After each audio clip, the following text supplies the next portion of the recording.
First question, disparate impact. The legal standard holding that statistical differences in outcomes among groups can be enough to establish illegal discrimination even in the absence of evidence of intentional discrimination. That's the concept. Two quotations. One is you, in your new book, Discrimination and Disparities, quote, "The disparate impact standard represents a major departure from American legal principles where the burden of proof is usually on those making the accusation," close quote. Here's the second quotation. This is the journalist Lauren Kirchner writing in The Atlantic. Get ready. "Attorneys have used the concept of disparate impact to successfully challenge policies that have a discriminatory effect. It's been deployed in lawsuits involving employment decisions, housing, and credit. Over the past several decades, disparate impact has represented an important tool for assessing and discrimination," close quote. An important tool? Are you persuaded? I am. Lawyers have made millions doing this. Oh, right. But what about the notion that we need a disparate impact test because discrimination, particularly racial discrimination, particularly against African Americans, is so deeply embedded in the fabric of this country that people discriminate all the time without even being aware of it? If you're going on that assumption, then you don't need the disparate impact theory. You just simply say what you've just said. To dress it up as the disparate impact theory, the disparate impact theory depends upon the truth of the assumptions. All right. I might also add, whenever you look at theory, you see this implicit assumption that all of the groups are very similar in their capabilities, what they want to do, and so forth. When you look at facts, you find disparate impacts everywhere. There's been a story in the Wall Street Journal today about the Irish, you know. If you just go back to the 19th century and you take the Irish, the Italians, and the Jews, just to pick three European groups, you know, something like 40% of all the Italian immigrants to the United States returned to Italy. The Irish and the Jews were not going back to anywhere. They were glad they got out of where they got out of, and they stayed here.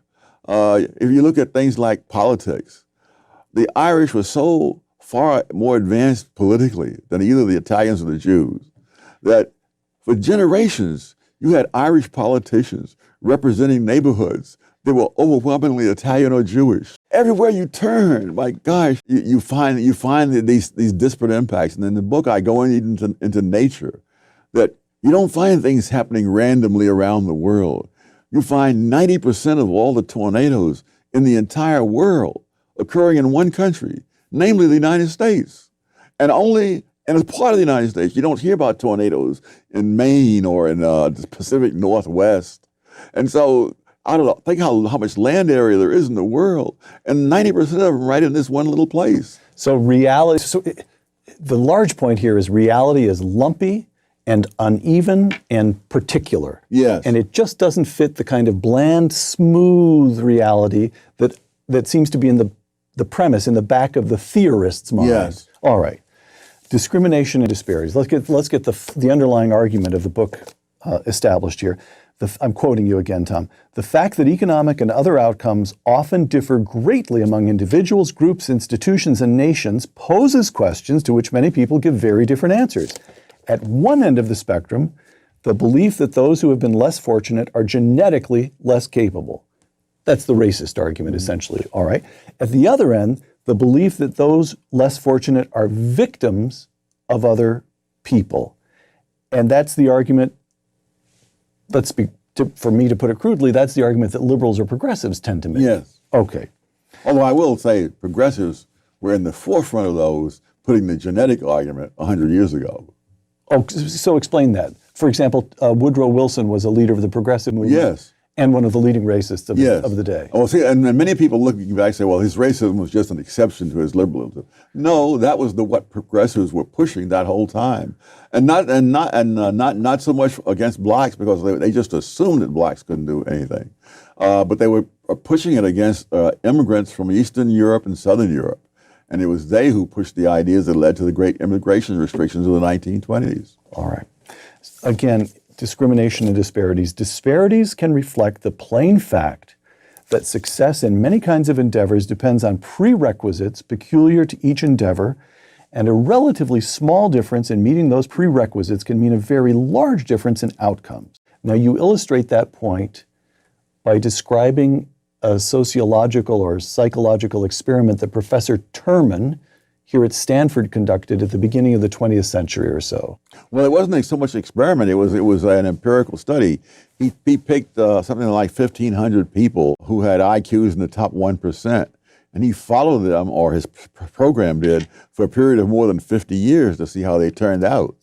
And so, and what I point out in the book is that the disparity is within that narrow range. That the top third, for example, had more than 10 times as many postgraduate degrees as the bottom third among people who were all in the top 1%. So there were obviously many other things that had to come together.